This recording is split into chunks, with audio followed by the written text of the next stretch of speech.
E aí, comunidade? Escuto vocês há bastante tempo.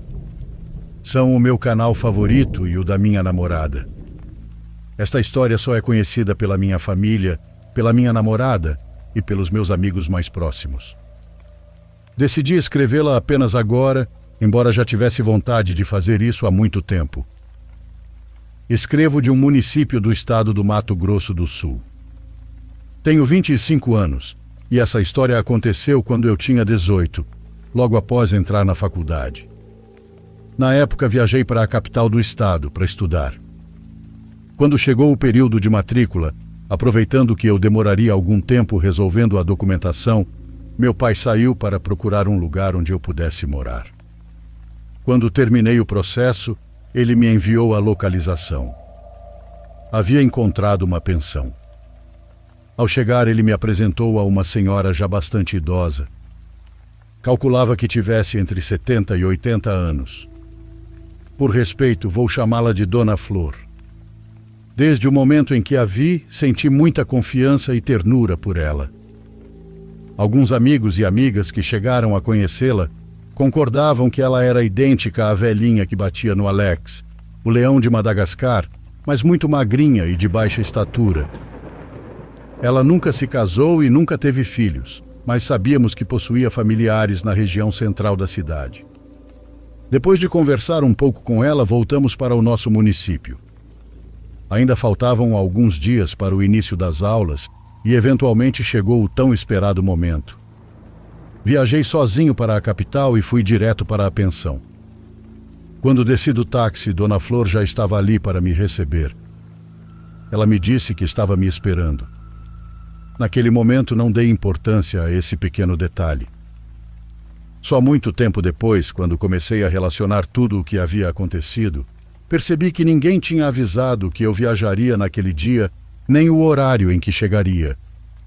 Eu dividia o quarto com um rapaz com quem fiz grande amizade, apesar de sermos muito diferentes. Ao lado do nosso quarto dormia a senhora. No andar de cima moravam 2 irmãos e em outro quarto, um médico de aproximadamente 40 anos, que passava ali apenas algumas noites por causa do trabalho.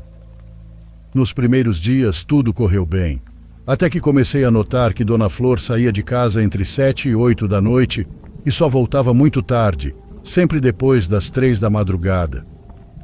Certa vez depositaram o dinheiro do aluguel alguns dias antes da data de pagamento. Ao chegar em casa, encontrei a senhora na cozinha. A cumprimentei e caminhei em sua direção.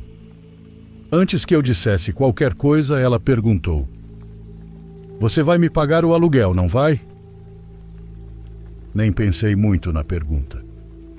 Não me pareceu algo importante. Entreguei o dinheiro de boa vontade e me despedi. Enquanto caminhava para o meu quarto, a ouvi dizer: "Sobraram R$ 300 na sua carteira?" "Sim, acho que sim", respondi. Continuei andando sem dar importância mais uma vez. Poucos minutos depois, recebi uma ligação dos meus amigos me convidando para sair. Peguei o dinheiro da carteira para separar o que gastaria e, de fato, tinha exatamente os mesmos R$ 300 que Dona Flor havia mencionado momentos antes. Os dias foram passando e continuamos ouvindo a senhora chegar em casa de madrugada. Havia ocasiões em que ela simplesmente desaparecia durante uma semana inteira. Não dávamos muita importância, pois acreditávamos que estivesse visitando a família. Muitas vezes aproveitávamos essas ausências para fazer reuniões e festas. Em outra ocasião, voltei a encontrá-la na cozinha. Lembro perfeitamente do que ela me disse. "Eu te assustei quando adivinhei aquelas coisas da outra vez, não foi?" Respondi que não, mas que ela realmente tinha acertado. Ela sorriu e disse: "São coisas que meu mestre me ensina. Ele pergunta sobre você." Naquele instante me senti desconfortável e tentei encerrar a conversa rapidamente. Ela voltou a falar: "É com ele que eu saio à noite quando você me escuta chegando tarde. Quando eu era criança e também durante a adolescência, vivi situações muito estranhas. Minha mãe e minha família diziam que eu tinha algo que me tornava mais perceptivo, algo difícil de explicar. Será que isso tinha alguma relação com o fato de eu ser quem a escutava? Com as coisas que ela me dizia? Sempre me perguntei isso. Naquele momento apenas saí da cozinha, despedindo-me da forma mais educada possível. Com o passar dos dias, meu colega de quarto e eu começamos a nos sentir cada vez mais desconfortáveis. A senhora dormia justamente ao lado do nosso quarto. Passamos a prestar mais atenção nela e várias vezes a ouvimos sussurrar com outra pessoa dentro do quarto. Ela ria sempre em um tom muito baixo e repetia constantemente o nome de um homem que não consigo lembrar, mas era sempre o mesmo. Em outra ocasião, novamente na cozinha, a encontrei sentada à mesa com um livro. Quando me viu entrar, levantou-se, deixou o livro sobre a mesa e disse: "Perguntei ao mestre quando você vai comigo." Senti um enorme desconforto, misturado com medo. Então ela continuou: "É por causa do estádio, por isso chego tão tarde." Peguei minhas coisas e me despedi. Ao sair, olhei rapidamente para o livro que havia deixado sobre a mesa e notei vários símbolos estranhos, daqueles que costumam aparecer em filmes de terror. Foi a primeira vez que senti medo de verdade de Dona Flor. Eu não conseguia aceitar que estivesse com medo de uma senhora que caminhava devagar, curvada, e falava com uma voz tão frágil quanto sua aparência. Os dias passaram. Comecei a contar aos meus amigos tudo o que estávamos vivendo, e alguns até pediam para passar a noite lá comigo, na esperança de sentir, ouvir ou presenciar algo estranho. Sempre conseguíamos ouvir os sussurros. Às vezes até quando Dona Flor nem estava em casa. Mas como éramos vários e quase sempre havia bebida envolvida, aquilo nunca chegou a nos aterrorizar de verdade. Até aquele dia. O dia em que vivi e presenciei a coisa mais bizarra que já aconteceu na minha vida. Eram entre 8 e 9 da manhã. Meu colega de quarto já havia saído fazia algum tempo. Eu não precisava sair tão cedo. Então, quando acordei, fiquei assistindo vídeos no celular. Foi então que ouvi Dona Flor rindo muito. Era uma risada exagerada. Ela cantava e pronunciava palavras que eu jamais havia escutado. Ria e repetia o nome que sempre mencionava, aquele que não consigo recordar. Então dizia: "Não, você ainda não pode entrar. Eu não estou sozinha. Ainda tem gente aqui." Eu me sentia estranho, nervoso, mas não exatamente apavorado. Queria acreditar que aquilo era normal. Que ela era apenas uma senhora muito idosa e que tudo aquilo talvez fosse consequência da idade. Até que começou a rezar. Mas rezava ao contrário. Venho de uma família católica. Então, quando era criança, me faziam rezar o tempo todo e minha avó me levava à igreja.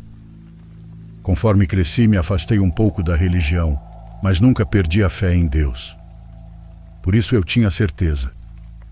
O que aquela senhora dizia eram orações.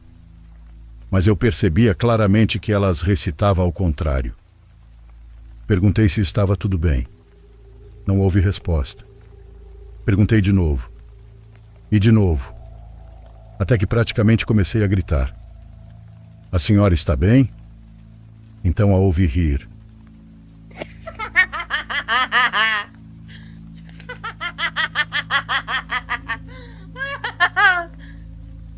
E ela continuava rindo, zombando de mim. Seguia cantando, rezando e gargalhando ao mesmo tempo. Tomei coragem para sair do quarto e caminhei até a porta dela, que estava entreaberta. A empurrei para abri-la completamente. E então a vi. Vi aquela senhora de quase 80 anos completamente retorcida. Suas pernas e braços estavam dobrados em posições impossíveis, com uma elasticidade semelhante à de contorcionistas de circo. Quando conto essa história, tento reproduzir a posição em que a vi, mas não consigo sequer me aproximar daquela agilidade. Ela me encarou com um olhar debochado. Fiquei sem me mover, sem saber o que fazer. Então ela repetiu novamente aquelas palavras e voltou a rir. Corri para o andar de cima, batendo nas portas para ver se alguém estava em casa. Por sorte, o primeiro a sair foi o médico. Percebi que o havia acordado e pedi desculpas. Expliquei que Dona Flor estava passando mal e que eu não fazia ideia do que estava acontecendo. Ele respondeu que desceria para verificar e pediu que eu não me assustasse. Disse que iria ver o que ela tinha. Senti um enorme alívio. Afinal, ele era um adulto. Um médico. Quando descemos, entramos juntos no quarto. A senhora continuava exatamente na mesma posição, com o mesmo olhar desafiador. O médico pediu que eu pegasse o celular dela, que estava sobre a penteadeira. Quando fui buscá-lo, vi que ele colocou um comprimido na boca dela. A senhora não parava de falar. Misturava rezas, gargalhadas e palavras em um idioma que eu não sei qual era. Entreguei o telefone ao médico. Vi que ele procurou um número e ouvi o que disse. Venham, por favor. Ela está assim de novo e um dos rapazes novos está aqui. Não demorem. Desligou e me pediu que saíssemos do quarto. Então conversou comigo. Escute, não tenha medo, ela nunca fez nada contra ninguém. Já havia assim antes e jamais machucou qualquer pessoa. Sou médico, você sabe disso. Sou um homem da ciência, mas existem coisas que ainda não foram estudadas, que não são compreendidas. Já liguei para a família dela e eles estão vindo. Não sei o que é isso, mas não vou resolver com medicina. Depois ele voltou para o quarto dele. Eu fui para o meu, um pouco mais tranquilo por saber que não estava sozinho na casa. Comecei a separar minhas coisas para tomar banho e ir para a aula. Passaram cerca de 20 minutos. Então chegaram várias senhoras idosas. O médico me apresentou a uma delas e disse que era parente de Dona Flor. Ela sorriu para mim e falou: "Então você é o famoso Rodrigo." Eu apenas me despedi e entrei no meu quarto. Quando ouvi todas aquelas senhoras começarem a rezar, não pensei duas vezes. Troquei de roupa sem sequer tomar banho e fui embora dali. Depois disso, passou-se uma semana inteira sem que víssemos ou ouvíssemos Dona Flor. Parecia que ela simplesmente não estava mais lá. Foi então que consegui me mudar para a casa de um amigo que já sabia de tudo o que acontecia naquele lugar. Meu colega de quarto foi comigo. Eu não podia deixá-lo sozinho. Nunca mais voltei àquela pensão. Nem mesmo para buscar o depósito que havia deixado. Algum tempo depois, passamos em frente à casa por curiosidade, querendo saber como estavam as coisas. O lugar havia se transformado em um restaurante de marmitex. Nunca mais soube nada de Dona Flor. Por respeito e preocupação, tentei entrar em contato pelo número do celular dela, mas a linha já não existia. Era como se tivesse desaparecido. Até que aproximadamente 1 ano atrás ouvi falar dela novamente. Um amigo me disse: "Vi Dona Flor do lado de fora da faculdade. Ela me pediu para mandar lembranças para você." Vocês não têm noção de como isso arrepiou até os pelos da bunda. Até hoje me lembro perfeitamente dela. É isso. Obrigado pela atenção de vocês.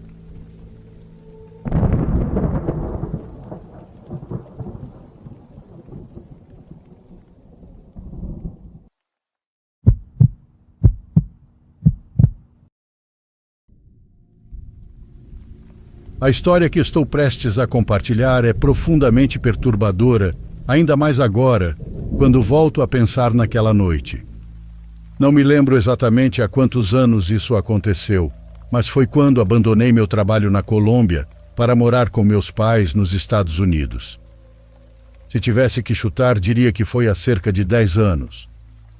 Naquela época, tínhamos a sorte de passar os verões viajando.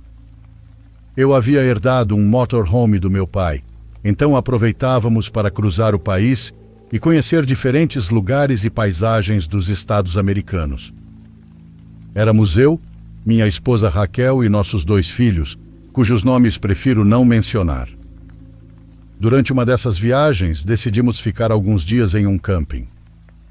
Normalmente não permanecíamos muito tempo no mesmo lugar, mas meu filho conheceu outro garoto com quem se deu muito bem.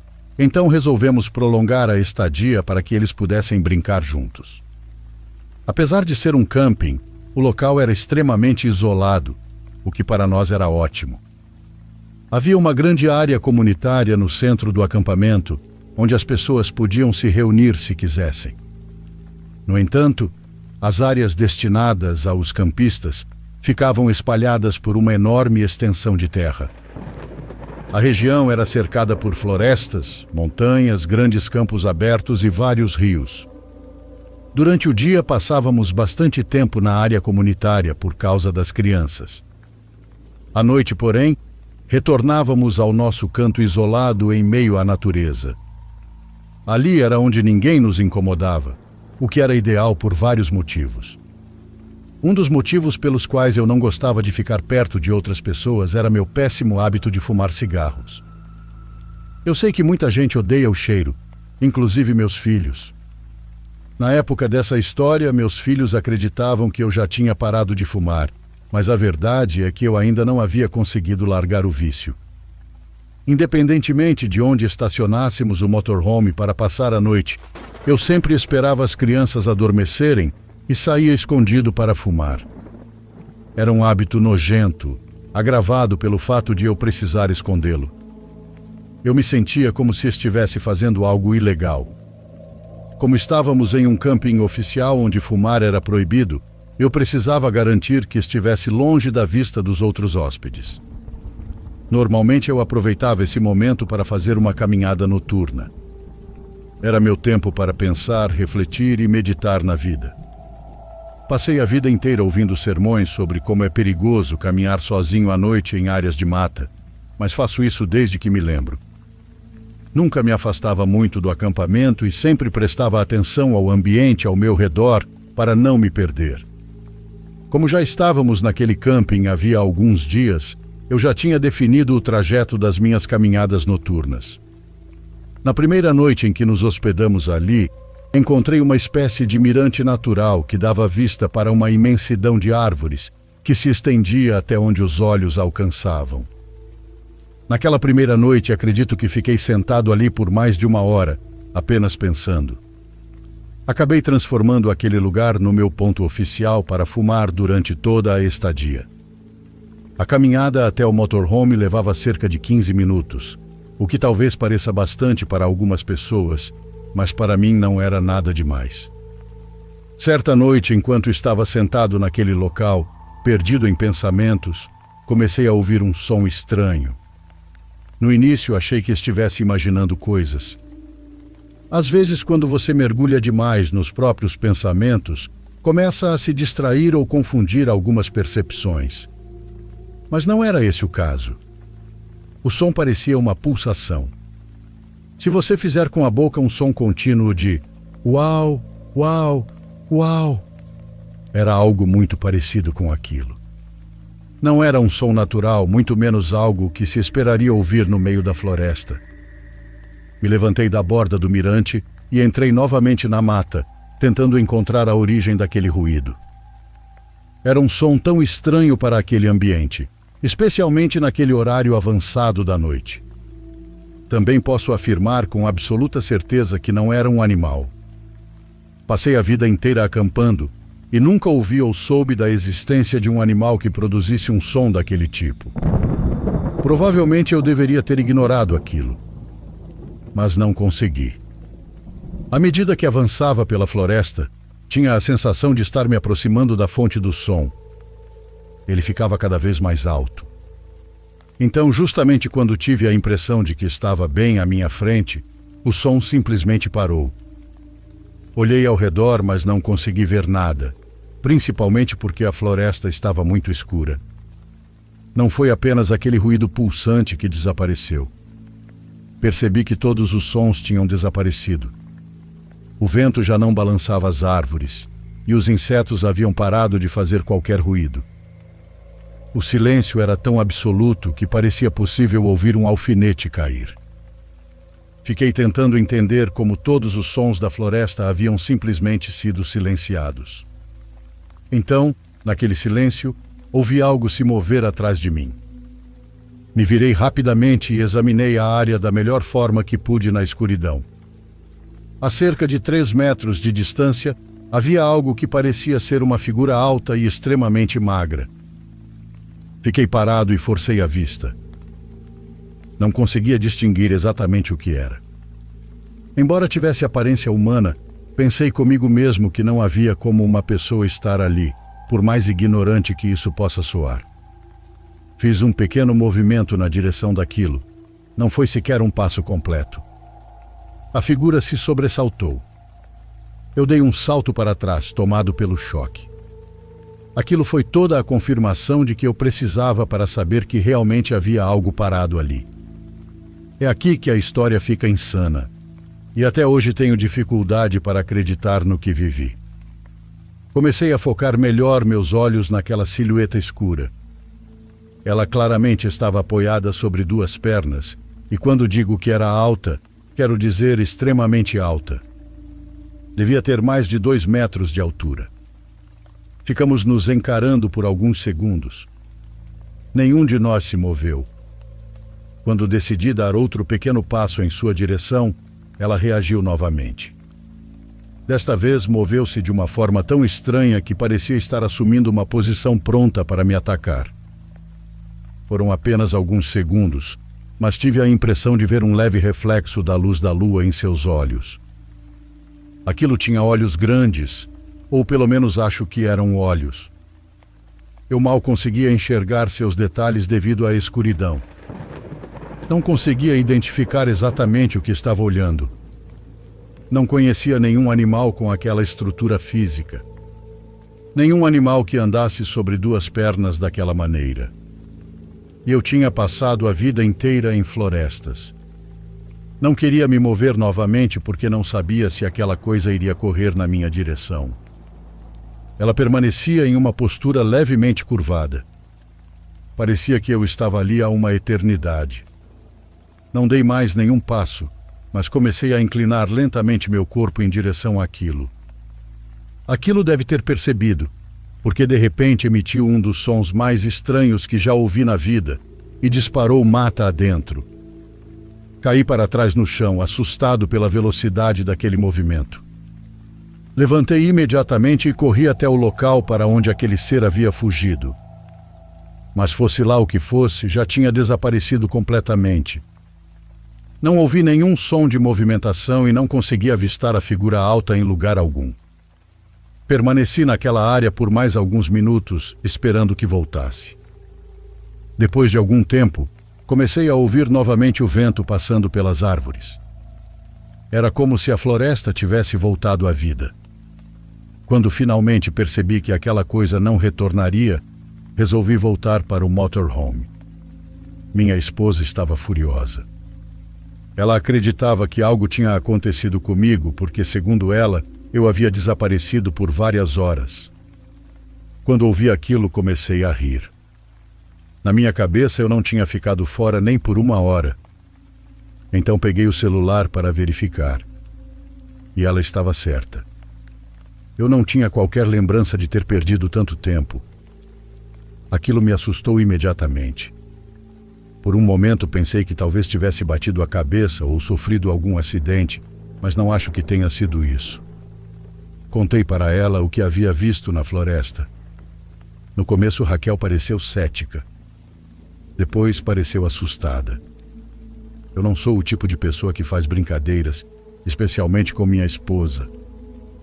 Ouvir uma história dessas a deixou realmente perturbada. Passei o restante da noite sentado do lado de fora do motorhome, olhando para o céu e tentando entender o que havia visto. Eu não fazia ideia de quando aquelas horas tinham desaparecido. Nada fazia sentido. Quando já estava próximo do amanhecer, ouvi um forte som de deslocamento de ar passando acima da minha cabeça. Não era como uma rajada comum de vento. Parecia que algo pesado havia voado sobre mim. Mas, ao mesmo tempo, não era particularmente barulhento. Olhei para cima no mesmo instante e não vi absolutamente nada. Partimos na manhã seguinte. Durante anos guardei essa história apenas para mim. Nunca achei que valesse a pena contá-la, porque tinha certeza de que as pessoas me descartariam imediatamente como alguém inventando histórias. Se eu mesmo não tivesse visto aquela coisa com meus próprios olhos, provavelmente também duvidaria. Eu sei como tudo isso soa. Parece improvável. E sinceramente parece ridículo. Mas nos últimos meses comecei a ver outras pessoas compartilhando relatos muito parecidos com o meu. Isso me deu coragem para finalmente escrever esta história e contar o que vivi naquela floresta naquela noite. Depois de todos esses anos, já não me importo se alguém acredita ou não em mim. Eu sei o que vi.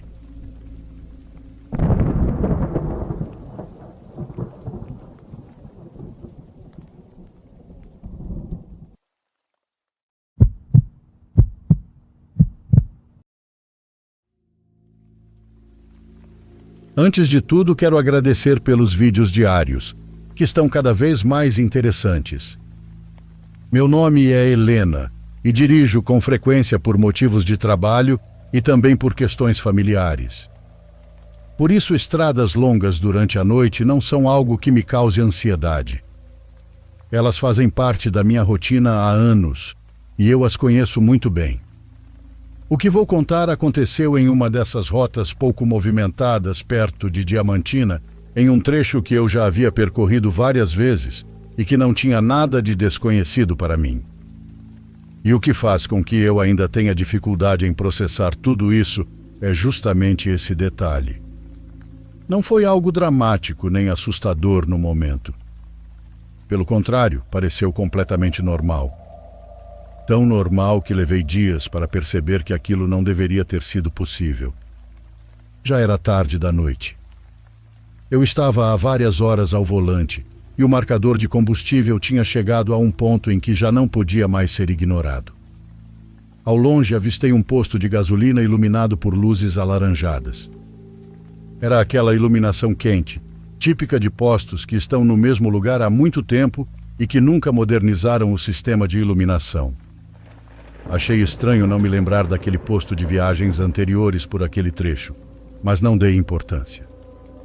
Afinal, é perfeitamente possível passar várias vezes pelo mesmo lugar sem registrá-lo, especialmente quando se está concentrada na estrada e não precisa parar.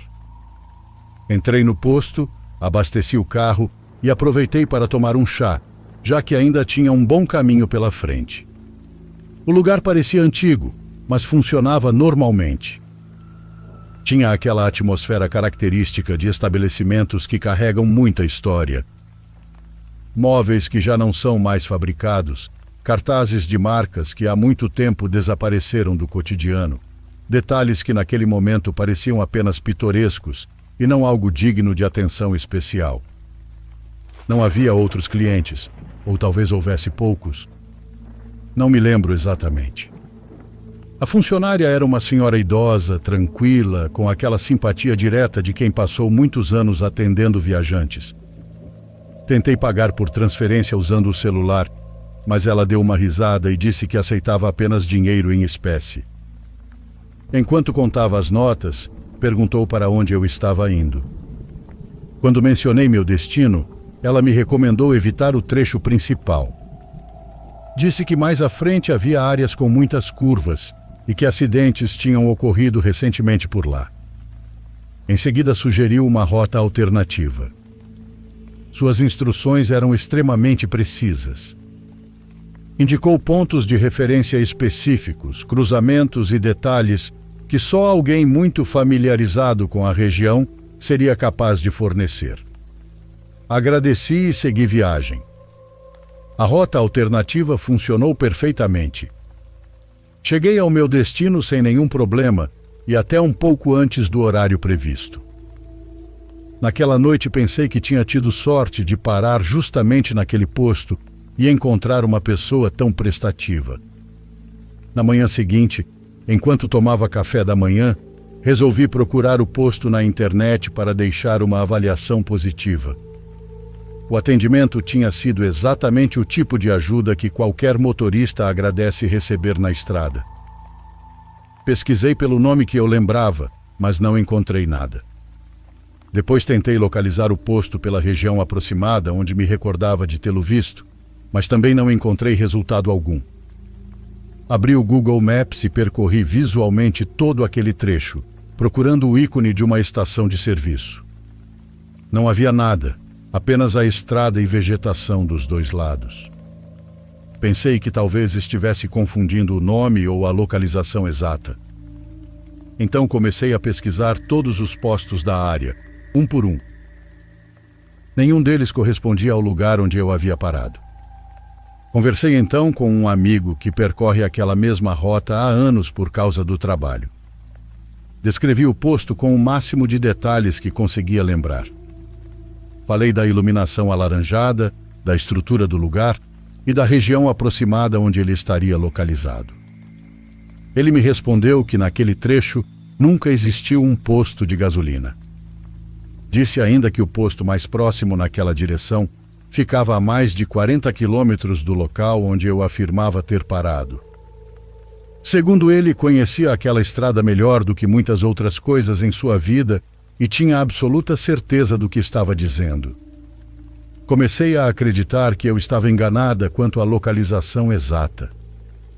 Talvez tivesse abastecido antes ou depois do ponto que lembrava. Talvez o cansaço da viagem tivesse distorcido minha percepção.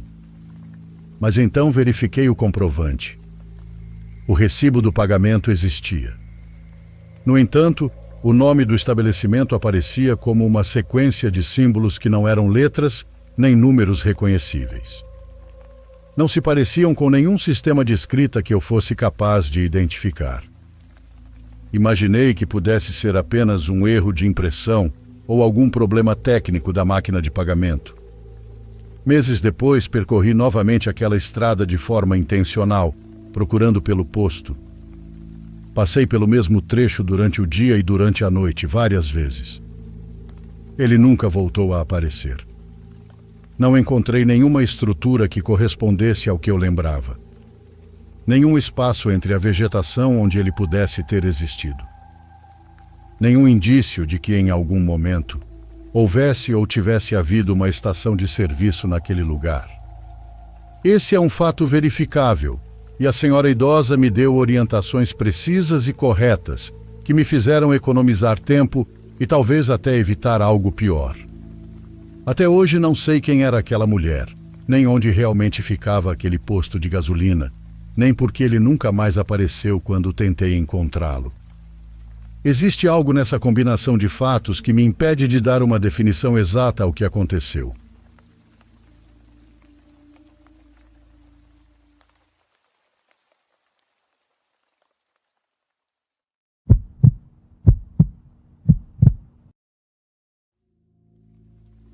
Meu nome é Hernan, sou mexicano e durante vários anos trabalhei no turno da madrugada em um posto de gasolina na entrada de Chihuahua. Era um trabalho tranquilo, com uma rotina feita de poucas horas de movimento e muito café de máquina. Durante a noite passavam poucos veículos, e aqueles que paravam geralmente queriam apenas abastecer rapidamente e seguir viagem sem muita conversa. Quando você passa tempo suficiente em um lugar assim, começa a aprender a ler as pessoas com certa facilidade.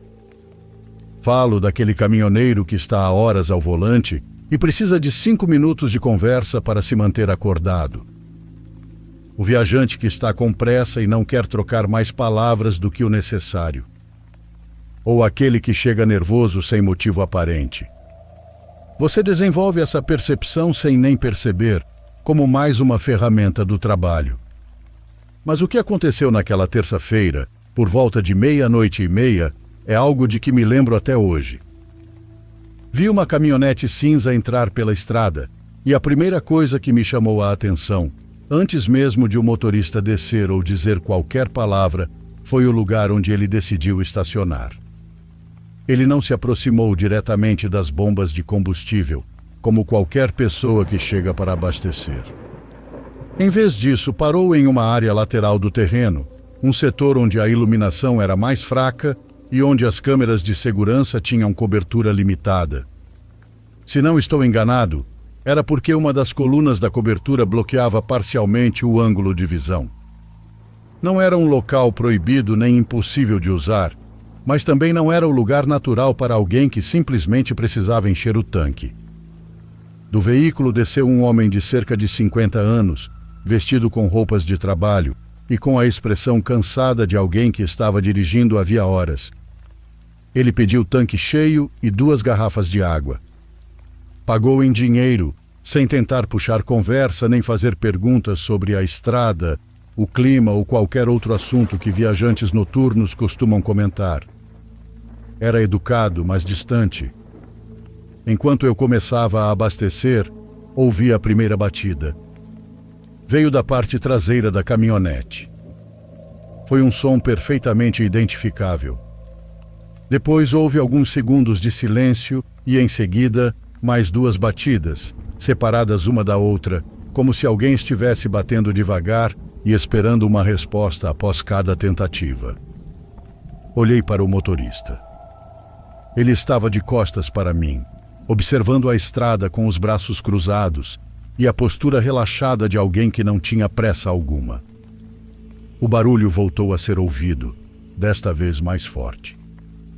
Dei alguns passos em direção à traseira do veículo sem dizer nada, mas antes que eu pudesse me aproximar demais, o homem se virou e sustentou o meu olhar. Disse que era o motor e que estava se dilatando por causa do calor acumulado da viagem. Falou aquilo com tanta naturalidade que por um momento considerei que ele pudesse estar dizendo a verdade. Eu conhecia bem os ruídos produzidos por motores quentes após muitas horas de uso. Já tinha ouvido centenas de vezes aqueles estalos metálicos que surgem quando o metal começa a esfriar. Mas aquilo não soava igual. O que eu havia escutado tinha ritmo. Tinha pausas demais. Soava mais como alguém tentando se comunicar do que como uma peça esfriando. Mesmo assim, terminei de abastecer sem fazer mais perguntas. O homem pagou, entrou na caminhonete e deixou o posto em direção à rodovia. Voltei para o escritório e permaneci vários minutos parado, com o telefone na mão, pensando se deveria ligar para a polícia. No fim, não liguei. Eu não tinha nenhuma prova concreta, apenas uma sensação desagradável, algumas batidas difíceis de explicar e um motorista que havia escolhido um lugar estranho para estacionar. Acabei me convencendo de que estava exagerando e de que, se chamasse a polícia, provavelmente não aconteceria nada. Eu apenas pareceria alguém incapaz de distinguir um ruído normal de um veículo de algo diferente. 3 dias depois, um dos meus colegas me mostrou uma notícia no celular. Era uma nota breve de um jornal local sobre uma caminhonete cinza encontrada abandonada a cerca de 40 quilômetros do posto. O que mais chamava a atenção na publicação era que o porta-malas havia sido forçado por dentro e não por fora. A reportagem não explicava muito. A fechadura interna apresentava inúmeras marcas de impacto, indicando que alguém havia golpeado repetidamente o metal até conseguir criar uma saída. A notícia vinha acompanhada de uma fotografia. Era a mesma caminhonete. Nunca fui à polícia. Nunca contei a ninguém que havia ouvido aquelas batidas durante a madrugada. Nem ao meu chefe, nem aos colegas de turno, nem às autoridades. Durante anos guardei o recorte daquela notícia em uma gaveta da minha casa, sem saber exatamente por quê. Acho que jogá-lo fora teria significado aceitar que eu já não podia fazer nada a respeito. O que mais me assombra não é pensar no que pode ter acontecido com a pessoa que estava dentro daquele compartimento. Embora eu também pense nisso, o que realmente volta à minha mente é a maneira como aquelas batidas soavam. Não eram batidas desesperadas. Não tinham a violência caótica do pânico nem a urgência de alguém que se sente preso e luta para escapar. Às vezes, quando acordo no meio da madrugada e volto a pensar naquela noite, me convenço de que aquelas batidas não tentavam quebrar o metal. Tentavam chamar minha atenção. E o pior é que conseguiram. Eu as ouvi perfeitamente. A única coisa que não fiz foi agir. Muitos anos se passaram desde então. Porém, ainda existem noites em que, ao ouvir uma única batida perdida no meio do silêncio, sou transportado por um instante de volta àquele posto iluminado por lâmpadas fluorescentes.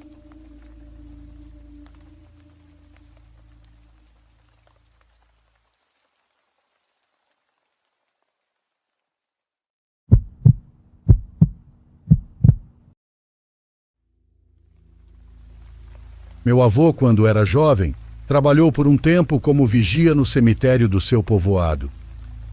Não era um trabalho do qual ele gostava de falar, e de fato só mencionava de vez em quando como se fosse algo que preferisse deixar enterrado, igual aos defuntos de lá.